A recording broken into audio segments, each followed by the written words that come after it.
តើអ្នកនរគ្នាធ្លាប់ដឹងទេថាគ្រាន់តែមានបញ្ហានៅជើងណានៅប្រអប់ជើងយើងក៏អាចជាសញ្ញាមួយបញ្ជាក់ថាអ្នកនរគ្នាកំពុងតែមានជំងឺទឹកនោមផ្អែមបានដែរក្នុងវីដេអូមួយនេះខ្ញុំនឹងបង្ហាញចំនួនអាការៈ3ប្រភេទដែលអាចគិតថាជើងរបស់អ្នកគឺជាសញ្ញាដែលបញ្ជាក់ថាអ្នកនរគ្នាមានជំងឺទឹកនោមផ្អែមទី1ប្រអប់ជើងនឹងស្រាប់តែមានអារម្មណ៍ថាឈឺឈាបក៏ដូចជាស្ពឹកខុសប្រក្រតីករណីនេះមានអាចបញ្ជាក់បានថានៅក្នុងចរន្តឈាមរបស់យើងកំពុងតែមានជាតិស្ករខ្លាំងណាស់ដែលធ្វើឲ្យជាតិស្ករហ្នឹងវាតែមិនអាចទៅចិញ្ចឹមក៏ដូចជាកោសិកាសរសៃប្រសាទដែលធ្វើឲ្យមានជើងរបស់យើងដឹងបានល្អ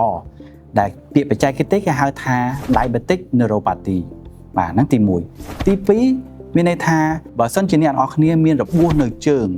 របួសហ្នឹងស្រាប់តែវាមិនងាយជាក៏ដូចជារបួសហ្នឹងកាន់តែคลายទៅ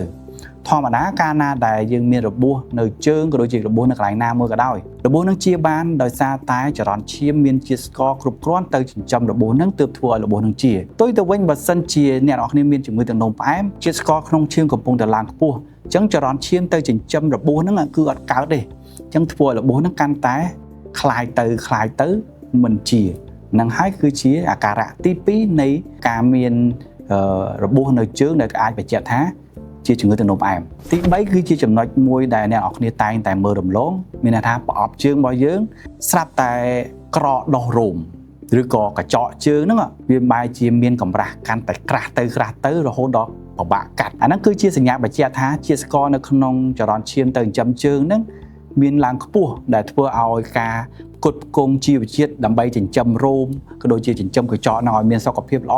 អត់បានដូចធម្មតាទេដូច្នេះ3ចំណុចហ្នឹងគឺគ្រប់គ្រាន់ដែលអ្នកនរនេះគួរតែទៅជួបគ្រូពេទ្យដើម្បីស្វែងរកថាតើខ្លួនឯងពិតជាមានជំងឺទឹកនោមផ្អែមពិតប្រាកដឬអត់